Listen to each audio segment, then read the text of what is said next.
Assalamualaikum warahmatullahi wabarakatuh. Kami di sini akan mempresentasikan hasil kerja kelompok kami yang berjudul Akuntansi Jasa Konstruksi.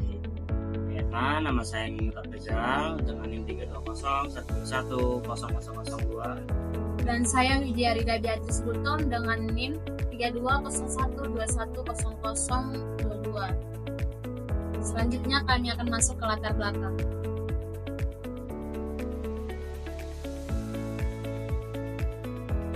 Baik, selanjutnya adalah latar belakang. Pada dasarnya akuntansi perusahaan jasa sangat dekat dengan kehidupan di lingkungan sehari-hari kita. Ketika kita beraktivitas ekonomi, secara praktis sebenarnya kita sering berhubungan dengan aktivitas perusahaan jasa yang berkaitan dengan kebutuhan kita dan dalam upaya efisiensi terhadap aktivitas ekonomi kita. Untuk mencari keuntungan yang maksimal, setiap perusahaan senantiasa berupaya untuk menekan biaya serendah mungkin dengan menghasilkan produk yang berkualitas. Untuk mencapainya, perlu adanya analisis melalui hitungan keuangan.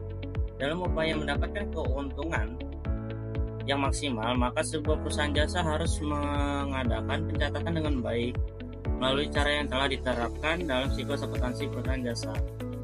Siklus akuntansi perusahaan jasa terdiri atas posting ke buku besar, menyusun neraca saldo, menyusun jurnal penyesuaian, menyusun kertas kerja atau neraca lajur, menyusun laporan keuangan, dan menyusun jurnal penutup. CV Putra Harapan adalah suatu perusahaan yang bergerak dalam bidang jasa konstruksi, yang kegiatan usahanya meliputi pembangunan jalan, jembatan, gedung, dan rumah tinggal.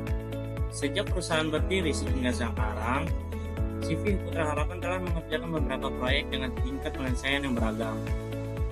Hal ini berarti bahwa ada proyek yang selesai dalam satu periode akuntansi dan ada pula proyek yang diselesaikan dalam lebih dari satu periode akuntansi. Hal tersebut akan menjadi permasalahan dalam CV Putra Harapan ini. Karena apabila proyek ini dikerjakan oleh CV Putra Harapan diselesaikan lebih dari satu periode akuntansi, hal ini juga mempengaruhi terhadap pencatatan penentuan pendapatan dan biaya pada konstruksi. Dalam akuntansi, pengakuan pendapatan jasa konstruksi dapat dilakukan dengan dua metode, yaitu yang pertama dengan metode penyelesaian dan metode kontrak selesai. Dalam pengakuan pendapatannya, CV Putra Harapan menggunakan metode kontrak selesai. Berdasarkan tingkat kemajuan kontrak proyek secara fisik, apabila perusahaan menggunakan proyek kontrak selesai, tentu akan berdampak kepada pendapatan yang dihasilkan, di mana pendapatan tidak sesuai yang sebenarnya membuat pajak yang akan disetorkan juga akan berbeda pula. Kebijakan perusahaan menetapkan bahwa pendapatan kontrak hanya diakui setelah adanya penerimaan kas dari termin yang telah diajukan. Kebijakan yang ditempuh selama ini tidak berdasarkan persentase biaya penyelesaian proyek yang telah dikeluarkan oleh perusahaan tersebut. Selain itu, perusahaan juga tidak secara tepat menerapkan metode persentase penyelesaian berdasarkan tingkat kemajuan fisik tersebut. Hal ini terbukti dari tidak adanya piutang usaha yang diakui perusahaan pada akhir periode akuntansi yang timbul akibat adanya selisih antara persentase yang dibayar dengan persentase yang diusulkan untuk dibayar. Dengan kata lain, perusahaan menerapkan metode persentase penyelesaian secara fisik, sementara untuk mengakui pendapatannya, perusahaan hanya mengakui pendapatan berdasarkan realisasi kas yang diterima. Selanjutnya ada masalah. Di sini ada beberapa masalah. Yang pertama adalah apa yang dimaksud dengan akuntansi perusahaan jasa. Yang kedua, apa yang dimaksud dengan akuntansi perusahaan jasa konstruksi. Yang ketiga, apa saja karakteristik akuntansi perusahaan jasa. Yang keempat, bagaimana siklus akuntansi perusahaan jasa. Yang kelima, apa saja metode perhitungan akuntansi perusahaan jasa konstruksi. Yang keenam, contoh perhitungan akuntansi perusahaan jasa konstruksi dari CV Putra Harapan. Lalu selanjutnya ada tujuan penelitian. Tujuan penelitian ini ada beberapa tujuan. Yang pertama adalah untuk memahami apa yang dimaksud dengan akuntansi perusahaan jasa. Yang kedua, untuk mengetahui pengertian akuntansi jasa konstruksi. Yang ketiga, untuk memahami karakteristik akuntansi perusahaan jasa. Yang keempat, untuk memahami siklus akuntansi perusahaan jasa. Yang kelima, untuk mengetahui metode perhitungan akuntansi perusahaan jasa konstruksi. Yang keenam, untuk mengetahui contoh perhitungan akuntansi perusahaan jasa konstruksi di CV Putra Harapan. Selanjutnya akan dibacakan oleh teman saya. Selanjutnya kita akan masuk ke pembahasan pengertian akuntansi perusahaan jasa. Menurut Kotler, perusahaan jasa adalah perusahaan yang menawarkan suatu tindakan yang tidak berwujud dan tidak menyebabkan perpindahan kepemilikan. Sama dengan Kotler, Adrian Paine mendefinisikan perusahaan jasa sebagai perusahaan yang melakukan aktivitas ekonomi yang memiliki manfaat intangible dan terdapat hubungan interaksi dengan konsumen atau dengan barang miliknya sendiri tetapi tidak menghasilkan transfer kepemilikan.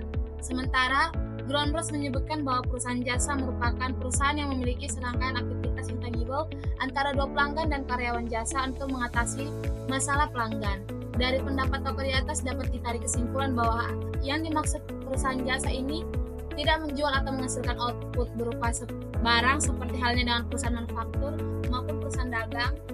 Dalam perusahaan jasa, mereka hanya berfokus pada jasa yang akan mereka jual kepada konsumen yang memerlukan.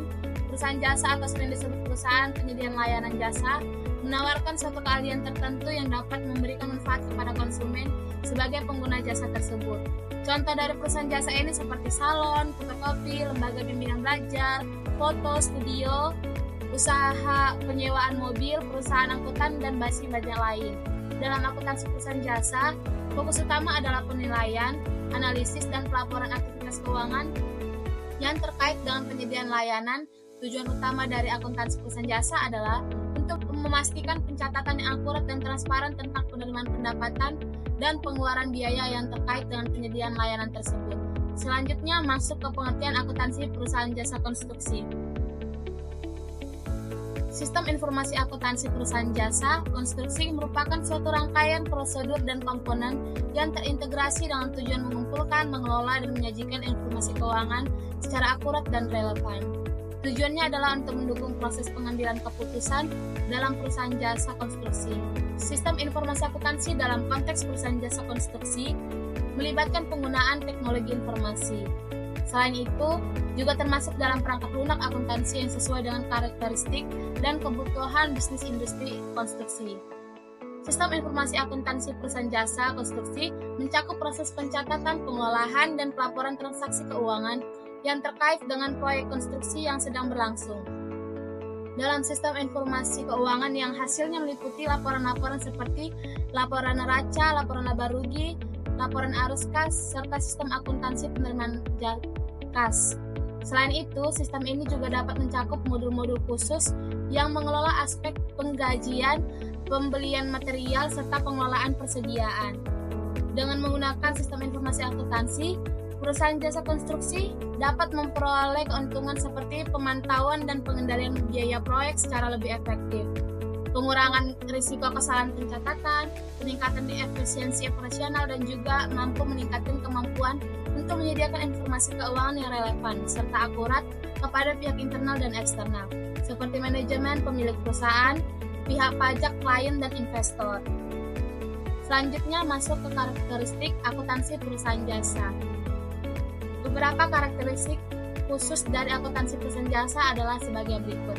Yang pertama ada pengakuan pendapatan, di mana pendapatan dalam perusahaan jasa umumnya diakui saat layanan telah disediakan dan telah dibayar oleh pelanggan.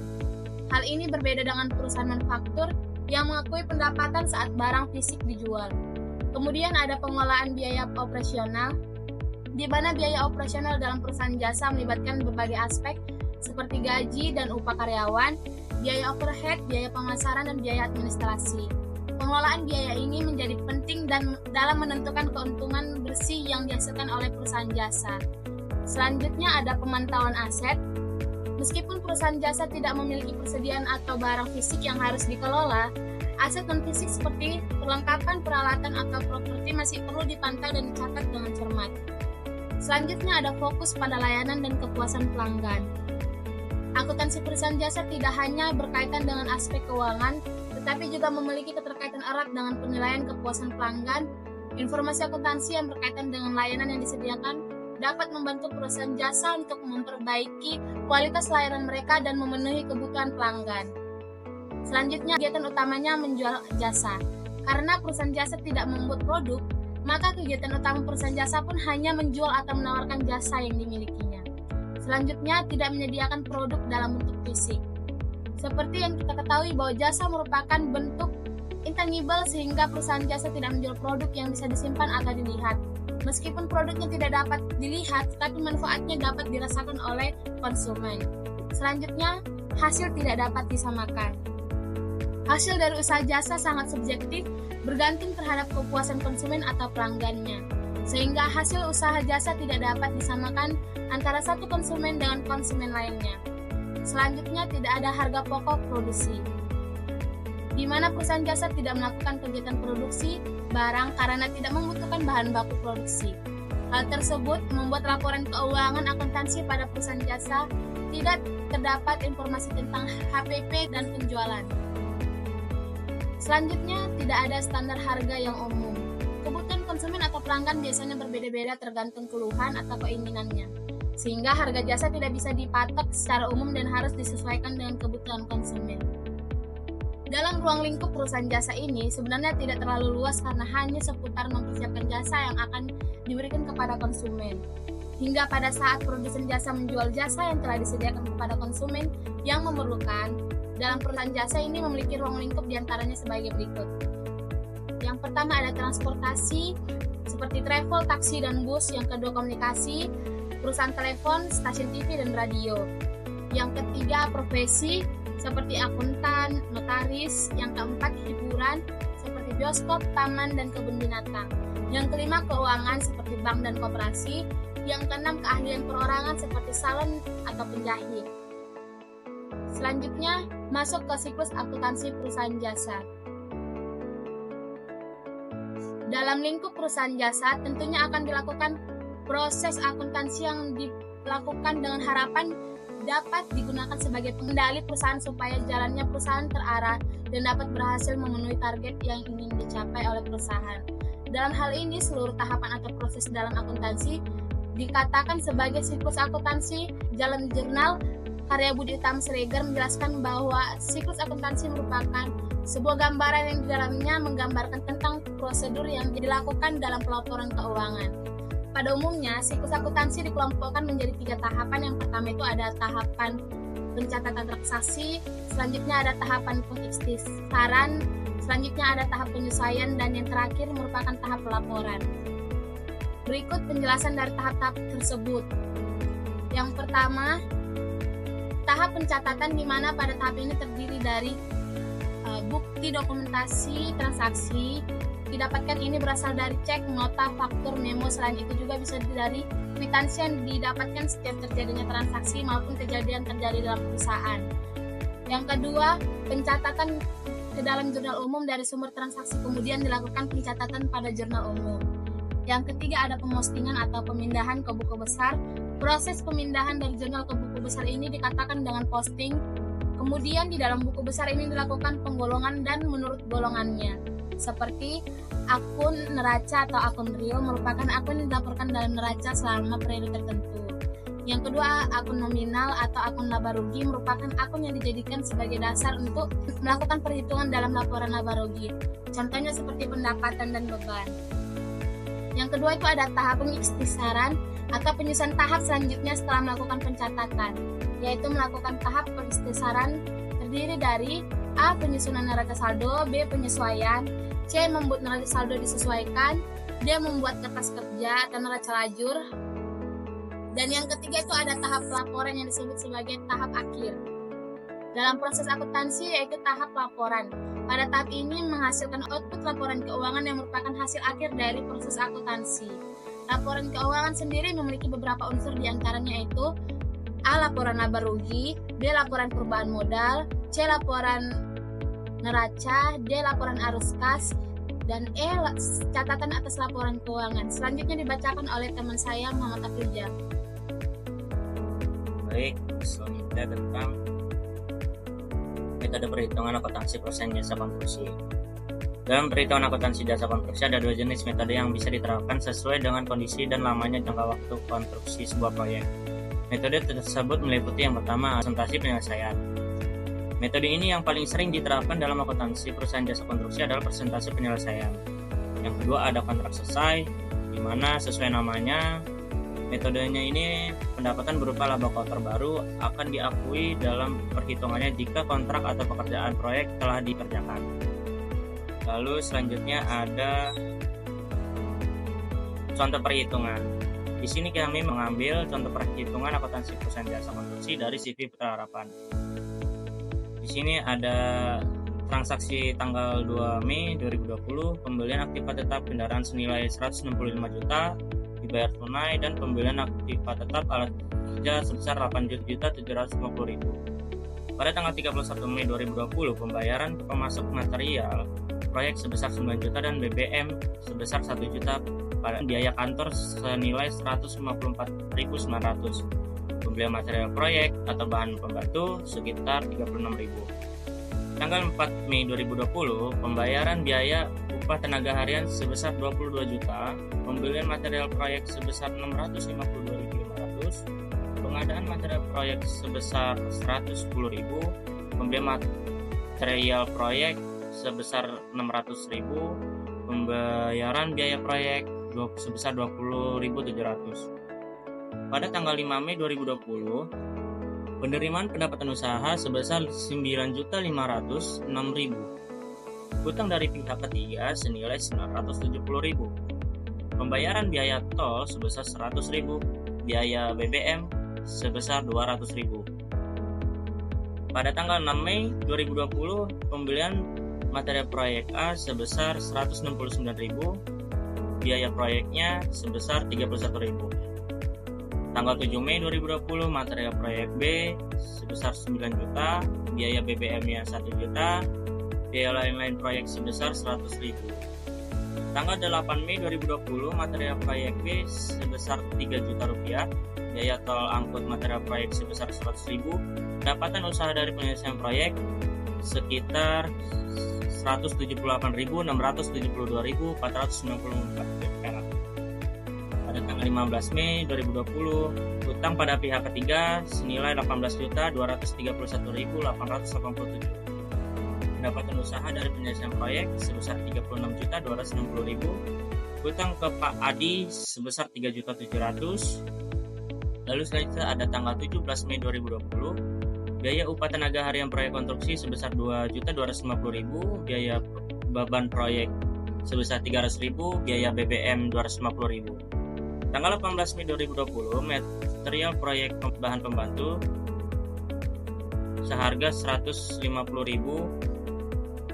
biaya BBM 100.000, material proyek C 120.000. Pada tanggal 19 Mei 2020, pendapatan usaha sebesar 93.100.000.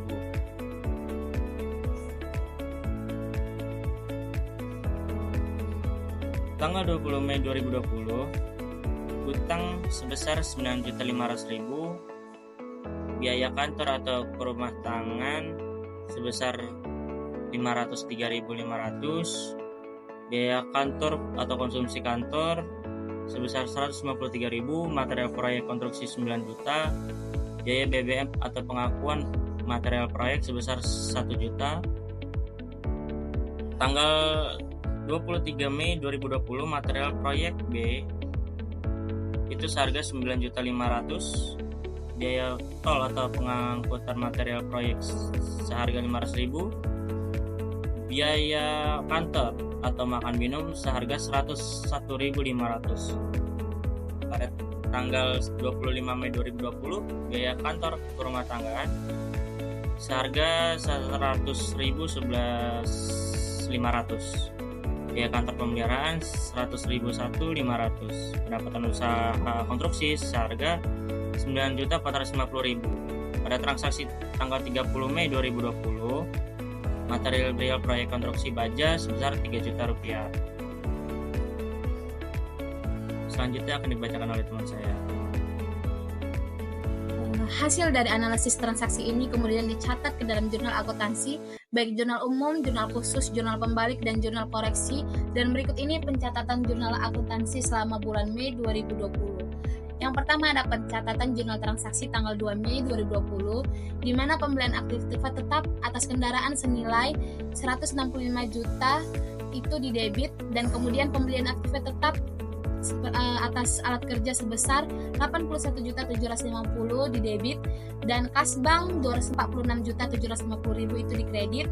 Yang kedua, pencatatan jurnal transaksi tanggal 3 Mei 2020, pembayaran ke pemasok material proyek sebesar 9 juta dan BBM 1 juta di debit, beban kantor 154.900 di debit, pembelian material proyek atau bahan pembantu 36.000 di debit, kas bank sebesar 10.190.900 perak itu di kredit.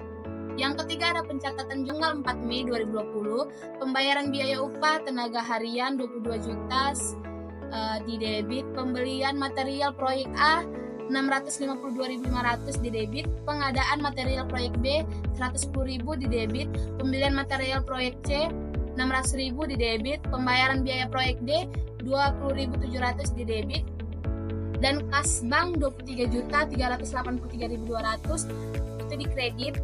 Yang keempat, pencatatan jurnal transaksi tanggal 5 Mei 2020, ada kas bank sebesar 9.506.000 di debit, penerimaan pendapatan usaha sebesar 9.506.000 di kredit, kas 170.000 di debit, hutang dari pihak ketiga senilai 970.000 di kredit, pembayaran biaya tol 100.000 di debit, biaya BBM 200.000 di debit, kas sebesar 300.000 di kredit. Yang kelima, ada pencatatan jurnal transaksi tanggal 6 Mei 2020, di mana pembelian material proyek A di debit sebesar 169.000, biaya proyek sebesar 301.000 di debit, kas 200.000 di kredit. Kemudian yang keenam, pencatatan jurnal transaksi tanggal 7 Mei 2020, material proyek B sebesar 9 juta itu ada di debit, biaya BBM 1 juta itu di debit, yang kemudian biaya lain-lain proyek sebesar 100.000 itu di debit, yang kas di sebesar 10.100.000 ada di kredit. Selanjutnya, pencatatan jurnal transaksi tanggal 8 Mei 2020, di mana material proyek B sebesar 3 juta di debit, biaya tol angkutan material proyek sekitar 100.000 di debit, kas senilai 3.100.000 di kredit, kas bank 178.672.494 di debit, dan pendapatan usaha dari penyelesaian proyek senilai 178.672.494.000 di kredit. Pencatatan jurnal transaksi tanggal 15 Mei 2020, di mana kas bank sebesar 21.931.887 perak, hutang pada pihak ketiga 18.231.887 di kredit, hutang ke Pak Adi 3.700.000 di kredit, kas bank 36.260.000 di debit, pendapatan usaha dari penyelesaian proyek senilai 36.260.000 di kredit. Yang kesembilan, ada pencatatan jurnal transaksi tanggal 17 Mei 2020, di mana biaya upah tenaga harian proyek 2.250.000 di debit, beban proyek 300.000 di debit, biaya BBM 250.000 debit, kas senilai 2.800.000 di kredit. Yang ke-10, ada pencatatan jurnal transaksi tanggal 18 Mei 2020, di mana material proyek senilai 110.000 di debit, biaya BBM 100.000 di debit, material proyek C senilai 120.000 di debit, kas 330.000 di kredit. Yang ke-11, ada pencatatan jurnal transaksi tanggal 19 Mei 2020, di mana kas 93.100.000 di debit, pendapatan usaha 93.100.000 di kredit dari penyelesaian proyek konstruksi pabrik. Yang ke-12 itu ada pencatatan jurnal transaksi tanggal 20 Mei 2020, di mana kas bank senilai 9.500.000 di debit, hutang 9.500.000 di kredit, biaya kantor atau rumah tanggaan senilai 503.500 di debit, biaya kantor konsumsi kantor 153.000 debit, material proyek konstruksi 9 juta di debit, biaya BBM 1 juta di debit, kas senilai 10.656.500 di kredit. Pencatatan jurnal transaksi tanggal 23 Mei 2020, di mana material proyek B senilai 9.500.000 ada di debit, biaya tol atau pengangkutan material proyek senilai 500.000 di debit, biaya kantor untuk makanan dan minum 1.500 di debit, dan kas senilai 10.100.100.500 di kredit. Pencatatan jurnal transaksi tanggal 25 Mei 2020, di mana biaya kantor atau rumah tanggaan 111.500 di debit, biaya kantor untuk pemeliharaan 101.500, kas senilai 213.000 di kredit, dan selanjutnya ada kas 9.450.000 di debit, dan pendapatan usaha konstruksi dikredit senilai 9.450.000. Selanjutnya ada pencatatan jurnal transaksi tanggal 30 Mei 2020 di mana material proyek konstruksi baja didebit senilai 33 juta dan kas dikredit senilai 3 juta. Selanjutnya kesimpulannya akan dibacakan oleh teman saya. Baik, selanjutnya ada kesimpulan. Kesimpulannya adalah penerapan akuntansi dalam perusahaan jasa konstruksi memiliki manfaat yang sangat signifikan. Sistem ini juga membantu meningkatkan pengelolaan keuangan, mempermudah analisis kinerja proyek. Selain itu, juga dapat meningkatkan transparansi dan akuntabilitas, serta juga memfasilitasi perencanaan dan pengambilan keputusan yang lebih baik.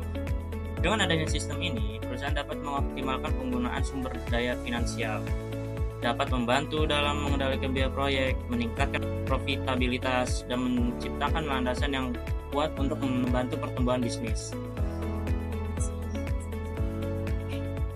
Sekian dari presentasi kami. Kalau ada kesalahan kata, mohon dimaafkan. Wassalamualaikum warahmatullahi wabarakatuh.